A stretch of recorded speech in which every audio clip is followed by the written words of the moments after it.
Well, hey, welcome everybody to Chinwag Nation episode number 15. Steven, it 15, seems man. like we're talking about your best self tonight, like your best self. And the beauty of that, I think, before we even get into like our intro, the beauty of that is you get a fresh start every day.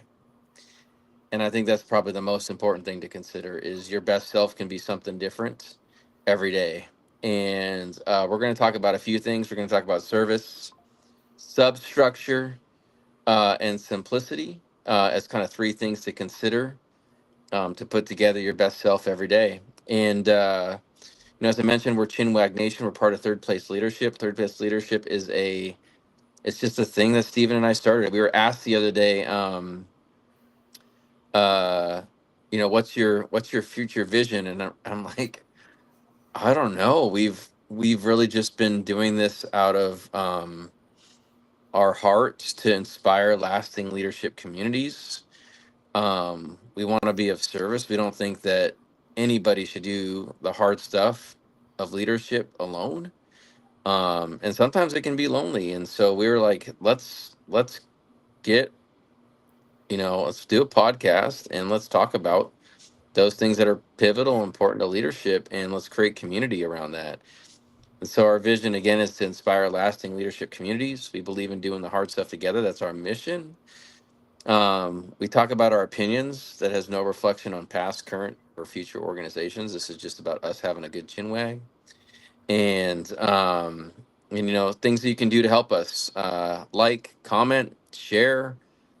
We would love, to hear from you, whether it's outside of here or in the comments while we're live, or anything that we can do to help you build community and connect with you. We would love to hear about that. And, um, as I was thinking about tonight, Stephen, I thought to myself, you're one of the most kind, caring, selfless, people that Stop I it. know. That I know, right? And I think anybody who's come across you, and I can name five off of my hand that of people that we both know, who would say the same thing. And so I'm curious, just to kind of move around a little bit, like, what is your substructure for the day? What do you do to build the foundation that your day will rest upon? Like, what is the thing that you do every day that sets a like I below the foundation, right? Below the foundation for the day, your substructure for the day. Like, what is it you do to help Well, you be you? first off, thank you for the the kind words, Brian. I do a couple of things. I would say some of which didn't necessarily come from a daily routine. Hmm. I think being kind to other people came from unfortunately a history of not being treated very kind by other people, and um, because of that, right? Like I had a pivotal choice in my life to either be angry at people and harbor that anger and treat people with disrespect, or I could try to be the change that I wish that I had in people, right? So that was kind of the backbone for um, trying to be kind and see people regardless of where they're at. A couple of things I do foundationally for the week, though, to just sort of prepare myself is um, I know you and I are both religious. We don't talk about religion too much on this particular podcast, but I start my morning off with my daily Bible read every day, and sort of center myself on God for the day, especially because I have a hard time letting go of things that I can't control. Right, and if I can turn that over, it sets me up for success. And then I'd say that I have a weekly routine as well of every Monday morning before I start the week, I kind of prioritize everything as to what are the things I need to plan for, what are the things that are going to be particular challenges, but what are the things that I need to go and do immediately. And I do that by looking at my to-do list and looking at my calendar, and I've scheduled time for people recognition as part of my week. And so it shows up on my calendar every single week, and that always ends up in a bucket of these are things you need to go do. because they're high impact and take very little Mhm. effort to send out some recognition to people and talk about the impact that they've made, even if it was just a hello or maybe they had a big presentation, right? Mhm. Sort of lift up the people around me and sort of center myself on that for the week. What about yourself? Well, something you just shared made me think about the last newsletter I wrote was on dialogue, and I had someone comment in the chat. They said, if you're a lead, how do you recommend leaders in today's climate? How do you recommend they sustain authentic dialogue? And I probably went a little bit too academic in my response, but it's it's what came to mind. And I said a couple of things. I said, your your strategic plan should have a dialogue focused objective. And I said, basically, I said to the gentleman who wrote in the post, uh, you have to make it an organizational priority if you want it to get done, right? And I'm not talking about forcing authentic dialogue. I'm talking about what you just shared, right? And that's carving out time and looking at your processes where authentic dialogue can happen, and then doing it. But it's not just that, right? It's doing it and designing it for the people that you're supposed to engage with. So I would imagine, right, if your priorities, your planning for the day prioritizes giving people recognition, right, you're going to think about who that person is and how they might want to receive it. I think we talked about this last time too. But Yeah, the other thing that I shared was uh, making sure that it's part of like position descriptions. And I know that sounds kind of silly, but it's foundational, and like the only way to sustain, in from my perspective, um, is to make it part of your organizational rhythm of business. Anything you're trying to do. And so, like, when I think about, on an individual level, what you shared, right? You're looking at your rhythm of business, your world, and you're saying these are the structures that I want to have in place so that I keep doing the thing, yeah, right? That I keep prioritizing the things. Like, you've built that into your process. So, like, it makes me think about the conflict sometimes between potential conflict sometimes between the individual substructure and the organizational, right, substructure, the organizational foundation. What do you prioritize versus what does your organization prioritize? And I know you, like, you're super smart, you'd figure it out, but I would wonder, right, if you're carving out time, right, to give people recognition, but then you get hit with a time sensitive urgent item, what comes first, right? for sure.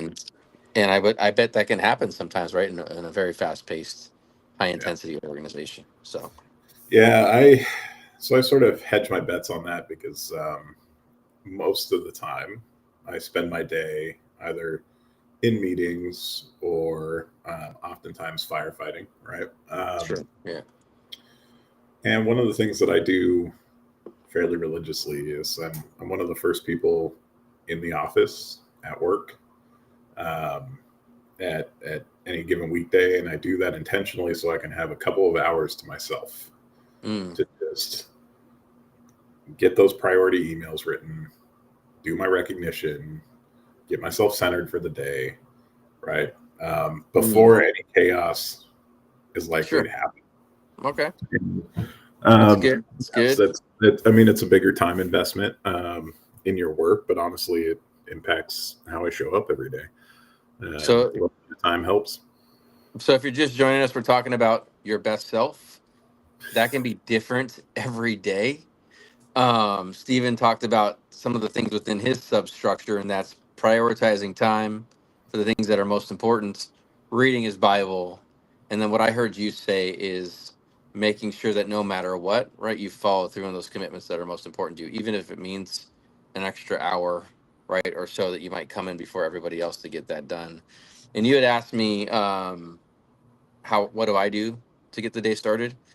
I know this sounds oversimplistic, but a good cup of coffee every day. Yeah, Uh, yeah, And we have my son Axel's on with us right now. That's why I was chuckling earlier. He said what's up? Hey Axel. Um and a good cup of coffee.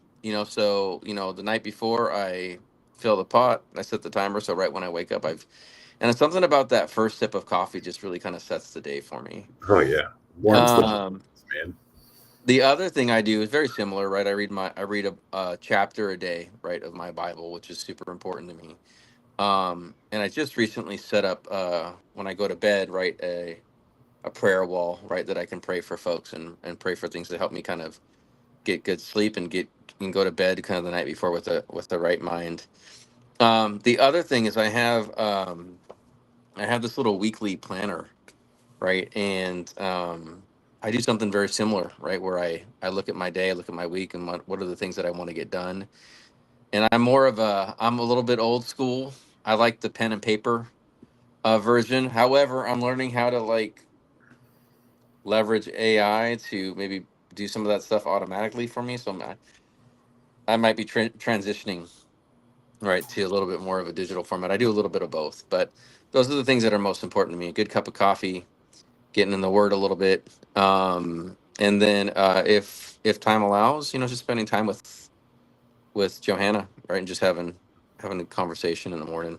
I'm half asleep, so it's not like super fruitful or anything like that, but it's nice just to connect from time to time. But yeah, I mean, building the foundation that your day will rest upon.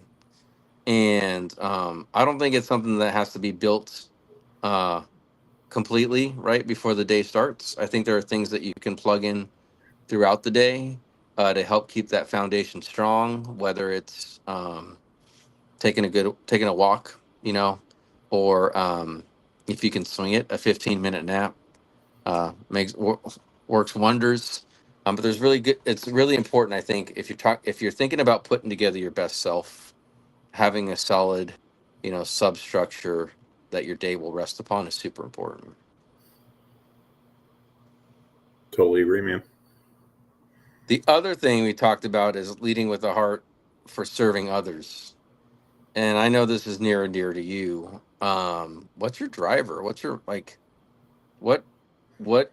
Because like I can't think of a time, Stephen, where you're not serving somebody, right? Whether it's your family or a friend.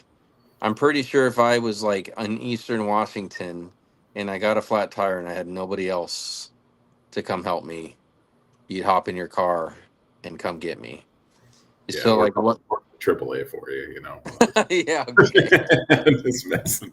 Just, That works too, as long as I'm safe. As yeah, long as I'm safe.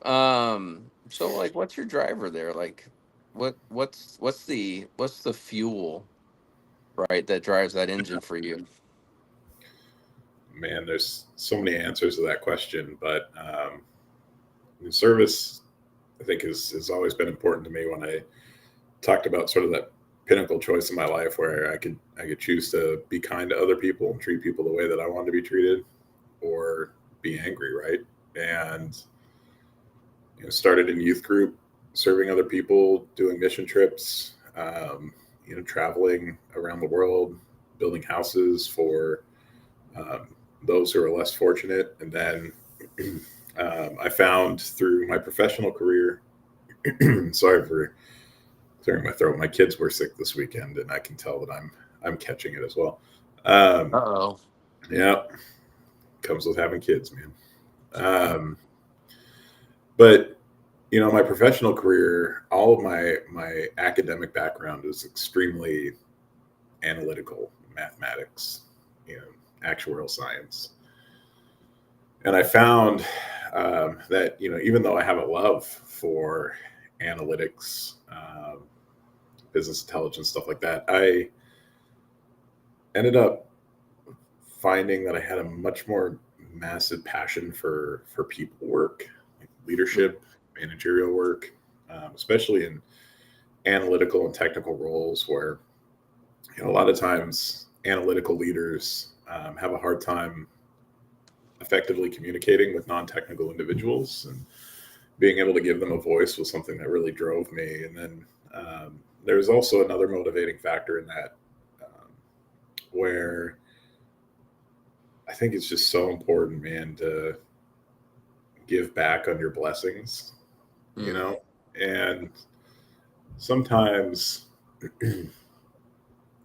sometimes it can seem like, and we're talking about, bringing your best self to work. Sometimes you can be in a rut, you can be going through a life situation, and life can just feel really crappy, for lack of a better term. But, if you just look around, like right now, right, I've got a roof over my head, warm, got electricity, just had dinner, right? There's so many things mhm.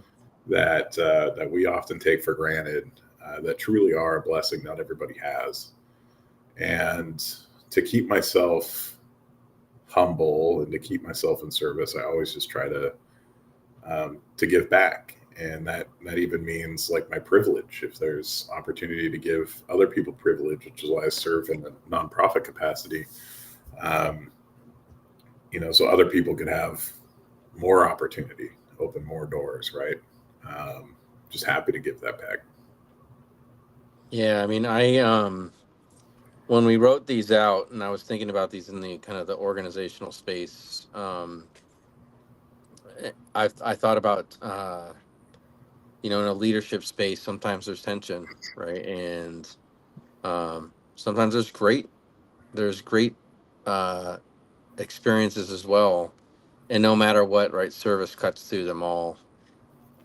And I think when I think about service, I definitely am aligned in that space. When we were living in Olympia, it was definitely something I did a lot more of, and trying to kind of get back into that space up here and where we live.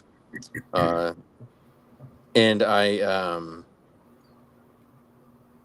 think if my belief is if we as leaders foster this idea of service, and it's something that we do in every situation, whether it's a critical meeting or determining who owns the key right accountable role for something, or who's going to get the resources when they're limited. If we start with the heart for service, it usually always works out, right? And I think it's fundamental. Right? We're talking about your best self, right? And we've talked about a foundation, and I think in order for your best self to show up every day, even if you're struggling that day, right? Even if you had like maybe a rough day the day before, a rough week the week before, or maybe you just woke up that morning and no matter what routine you put in place, no matter what your substructure is, it's just not working, right? It's not clicking. Something's not clicking. If you lean into service, um, that can carry you, right? That can set the stage for your best self, no matter how you're doing, right? No matter how you're feeling. And so it's one of the things that I think is, outside of setting the foundation for your day. If everything's going out with what is it? Is it the baby's going out with the bathwater, right? Something like that. Something like that. Uh, Sticking with service is a great guiding light, to carry you through. And for those that are serving and still are feeling kind of empty, I would ask yourself the question, are you serving a purpose or are you purposely serving? And Hmm. you know, Break it sometimes down. Break it down, I Stephen. know, right? Sometimes people just feel obligated to serve in one way or another because they know that's what they should be doing, Hmm. right? Is that is But that is that serving for a purpose? yeah, Right. versus like hunkering down and really thinking about why is it that I serve, and then Hmm. finding that reason, right? And Yeah. finding whether it's something you're passionate about or whether you're impact driven or whatever that may be, right? And ensure that you're finding something that aligns with what it is that you need. If I ask myself the question you just asked, folks, why is it that I serve? It's like it's intrinsic. It's intrinsic. It's it's kind of built in. It was what was modeled for me growing up. We lived in a very small home. We didn't have a lot. I remember several times where we'd go grocery shopping, and um, we couldn't finish the trip. It wasn't a glamorous, right, upbringing, but we were loved, and we were always fed. And if somebody in our lives was struggling, right, we took them in and fed them too. Yeah, It's just kind of how I'm wired, and I think it's just where I start, and I think sometimes, and I think this idea maybe goes back to some of the similar comments around substructure. Sometimes that can be at odds with how what in terms of what's measured, right? In terms of what it takes to be successful, in an organization. for sure. Yeah. Um, the last item that we kind of talked about was just simplicity. I feel like we've touched on that quite a bit, with some of the things that we've been talking about, starting your day with kind of some key items that isn't like a huge list, but it just kind of sets the foundation for the day. We talked about if everything's overwhelming or super complicated, just stick with service and it'll carry you through. Yeah, And this that last item of simplicity, one breath, one step, one person at a time. I I think the idea there is if the world feels too big, make it really small. yep, And as a leader, I think that can happen often, right, where the world gets really big really fast. yep, And depending on the scenario, it could feel intense, right? It could feel like a lot. And so this being a an episode about your best self, one of the best ways to maintain your best self, I think what we're proposing here is one step, one breath, one person at a time. yeah, yeah. In fact, you stated something in your intro around, every day is a new opportunity, sort of reset. Hmm. And I think people need to give themselves even more grace and say, like, at every breath is an opportunity to change your day around. Mm. Uh, the reason I'm being gonna is, put that on a mug. I'm gonna oh, send it to you. sweet. I'll drink from that mug. Um, somebody who has a hard time giving themselves grace and forgiving themselves and like not carrying shame, right? Like you make a mistake, it can you can carry that, Yeah, through the day, through the week, right? sure, Dwell on it. sure. The reality is like you can pivot at any moment. You can set the tone for whatever your next steps are going to be. Um, even if you just need to take that deep breath by yourself and just sort of reflect. Something else um, that you mentioned, Brian, that I think is really important, and we talked about this in a previous podcast.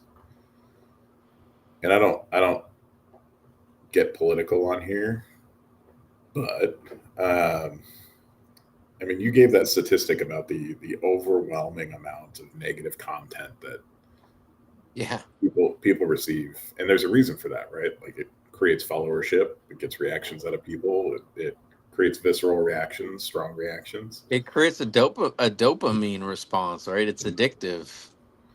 So just keep that in mind if you're watching media, social media, news, whatever.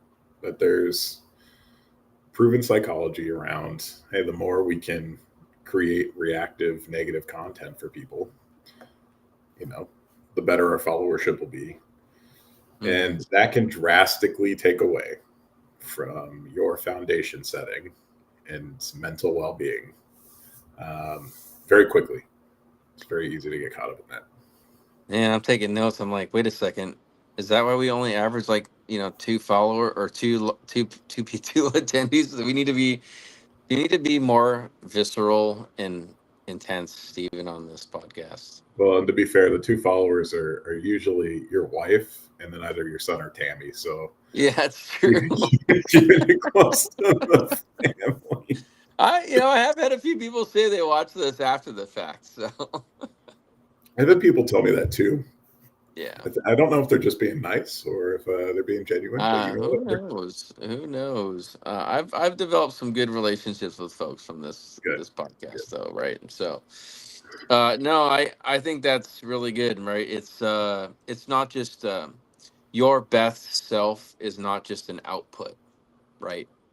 It's not just an outcome of effort, whether it's being of service or planning your priorities for the day or keeping things simple so that you can stay focused on the situation at hand. I don't know if you can hear Logan screaming like Tarzan in the background. I Uh, can't, but I'm oh, sad that I that's can't. good. That's good. Yeah, he's like, I totally see it squirreled me from my train of thought, but I'll get back there, I promise. But he's like, he's almost 3, and he is just like the entire house is his um jungle gym, including, and if you're a person in his path, he just like demolishes you. Um, but I'll get back to my point now. So these it your best self isn't just an output of things or an outcome of effort. What I hear you saying is it's also what you ingest, right? And it's also what you allow into your world that can impact, right? Your ability to even do these 3 things well. Yeah. I mean, maybe you've got some ironclad emotional armor where you can just ingest that stuff, take the very little fact that actually comes from it, and then move on with your life. But I mean, Mhm. these things are custom tailored to not do that. I think the relationships we develop too in our organizations, whether it's work or home or your faith-based organization, doesn't matter. Like the relationships you build are, I think, a form of ingestion, Yep. right? Like who you surround yourself with, who you connect with.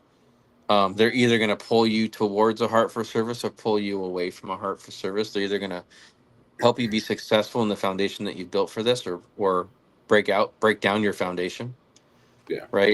If you're reading your Bible and it says do this thing, but you have people around you who are pulling you into things that are not doing those things, then right, that can impact your substructure. Um, and simplicity. I mean, you could have people around you or things that you're ingesting and reading that make things actually not simple and way more complex, and they become very overwhelming, and therefore your best self is hard to do. Yeah. Absolutely. And I think something that comes to mind when you're talking about simplicity is that you as a being oftentimes have several buckets in your life that make up who you are, right?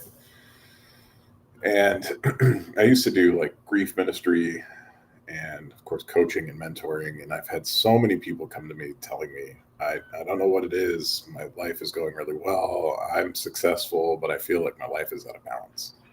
Mm, And you have to think about these different roles and buckets in your life and see, is there areas in which some buckets are overflowing and some are relatively empty. mm, Like I think about my spiritual bucket. I think about my bucket as being a husband, as a father, as a professional, and then of course, like as an individual, am I taking care of myself? Am I doing things for me? Um, and so sometimes it's good to chew on that, meditate on that. If things are going well in your life, but you still feel stressed, you still feel anxious, chances are there's one area of your life that you might need to just lean into a little bit more, prioritize a little bit more. And mm, then, mm. Yeah, I mean, I know that I would imagine, right, there's more to this list in terms of your best self. When I think about what you just shared, right, I'm like, oh, I forgot the fun bucket. You know, a good laugh. It's one of the things I miss about working with you. I was always guaranteed a first or guaranteed a good laugh. So now I just try to joke with you outside of that, and I usually get a good laugh, but it's usually at my expense, which I'm okay I mean, with. I'm okay I, with. I'd rather. I feel like that was the same at work too, but you know what? Yeah, that's true. It's good to laugh. It's important to laugh at yourself. Maybe that's Right. one we'll add here, right? the fun bucket, but really just the importance of being able to laugh at yourself and go with the flow and work through a hiccup or work through a challenging time and laugh through it. You know, Yeah, I think that's really important. When I think about the buckets, and I've heard a breakdown of buckets that I think is really important. I think it's the fun, having some fun. You know. it is. I know, like you and I and another friend of ours, we go on our guys' weekend and we just act like children for 3 days, Yeah, and that's always like so soul feeling, you know. yeah, but children don't smoke cigars, Steven. That's well, at least not the ones that I'm aware of, but I'm sure someone out there, That's someone. maybe, Uh, maybe that's but true. I'll, this made me think of something else as well that I think is super important for us to emphasize, and that's that being your best self doesn't necessarily mean that you have to be Mm. at Pollyanna optimistic level of positivity every Yes. single day, right? Like, Yes. especially in a leadership role, yes, it's important to have the mental fortitude to be able to check the stressors at the door and be able to make sound decisions and show up well in meetings and pay attention, right? But there's also Hmm. a lot of power and vulnerability. Um, and I think it's important to be able to lean in on that sometimes. At the same time, it's also important not to stay in a rut for so long that it's impacting your energy and throughput, right? But Yeah. um, Sure, man. yeah, you just don't want to be fake, and you don't want to beat yourself up for not being positive all the time. Because my goodness, you're a human being. Give yourself some I grace. and you know what? Your people will see right through that, right? If you're if everybody around you is wondering what's going on in a particularly stressful situation, you're like, everything's great. Uh, they may not necessarily, right? They may give them pause, and so I think there is definitely value in being vulnerable. I think there's value in uh, not. I think I know there's value in showing up authentically, right? Yeah, That's what I kind of hear you saying. Hey, Steve, I got a question for you. sure. Since we're getting kind of close to the end, what do you call a strawberry that got stuck? Hold on a second. Hold on. There are some people. You have your There are joke. some. There are some people. You got me into this bucket idea, Okay. and I'm All right. like fun bucket. And some people ask Stephen, believe it or not, some people ask me for my jokes, and seriously, legit. And because of it, I get people telling me jokes throughout the day. I'm telling you, You got to be. there's something to this. Are you creating some like weird dependency bias on the group of On my people that you're bringing in jokes. your life? Like, make you feel better about yourself? Like, Brian, you got to evaluate things, all right? There's definitely some folks um, who are like, they're like, no, and I'm like, no, you like them. They're like, no, I'm like, no, you like them. They're like, no. So I'm like, I don't maybe I should believe them this time. I don't mind your jokes. It's just that, especially when we were working together, I would hear the same joke like 17 times in a day. Yeah, most people do. Just watch it. But maybe I haven't told you this one. Maybe I haven't told you All this right. one, and then I'll close this with a little story. Okay. Um, uh, what do you call strawberry that's stuck in the middle of the road? I don't know what. Traffic jam.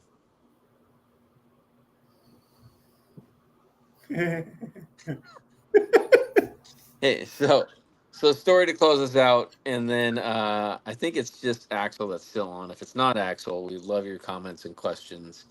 Our Axel, if you have comments and questions, we'd love to hear those too. Um, uh, when it was about oh gosh,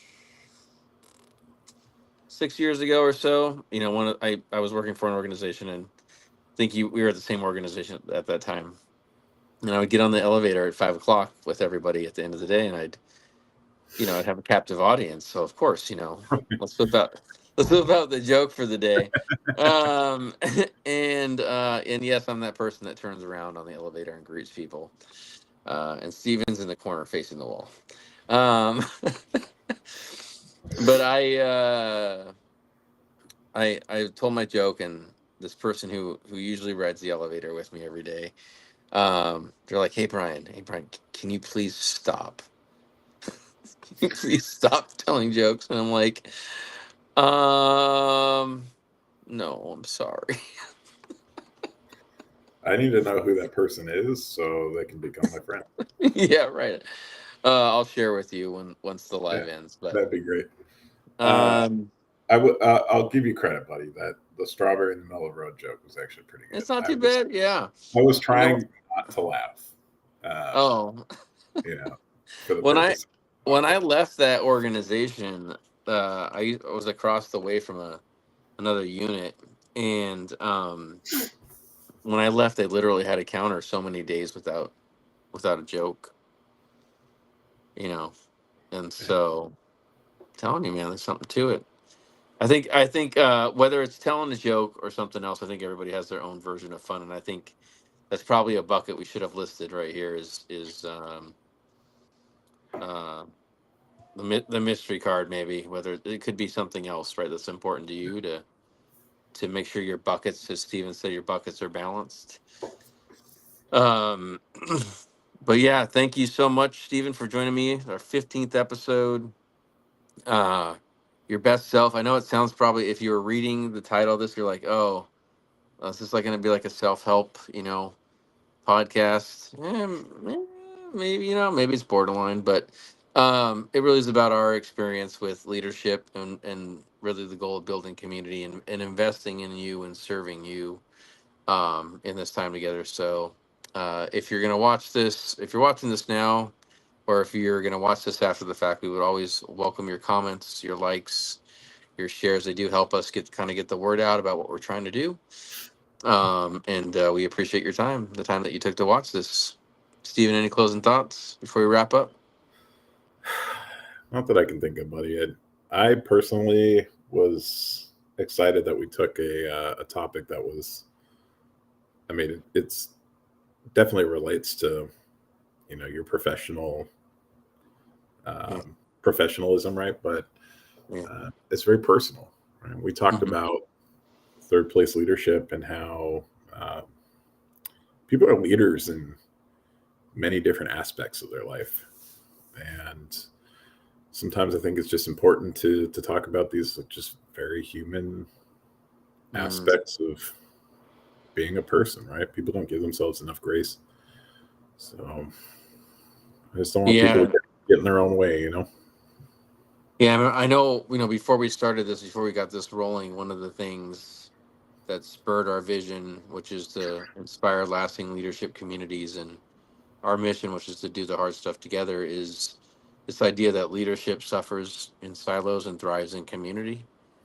And if anything, if this leaves you with some things to think about in terms of putting together your best self for the day or for the moment, or no matter what your leadership capacity or your leadership responsibility is, home, work, faith, then great. But you're not supposed to do it alone. And so, if you're struggling on how to get this started, if you've want some thought partnership on how to talk about these things like service and substructure and simplicity and fun, or whatever that other bucket is, reach out to us via comment on this live or direct message. We'd love to hear from you because you're not supposed to do it alone. So thank you for your time. Wishing you all a great week ahead. We are competing with the Mariners game. So if you're West Coast, Northwest, Seattle Mariners are playing, and we are competing with Sunday Night Football. So, I mean, uh, define competing. You know, well, it's like this is the prime time slot, for people to watch things. So, I heading it, just, at the very least, buddy, it's just fun getting together with you, talking about yeah, something we're passionate about. yeah. Well, my point in bringing that up is if you watch this after the fact, We'd still love to hear from you, especially if this is something that you're interested in learning more about, or just want to talk with somebody about. And if it's not with us, we encourage you to reach out to somebody in your community that you trust, that is a good relationship for you to kind of talk through these things as well, because you deserve to be your best self, and we want that for you. Have a great week, everybody. Thanks, Stephen.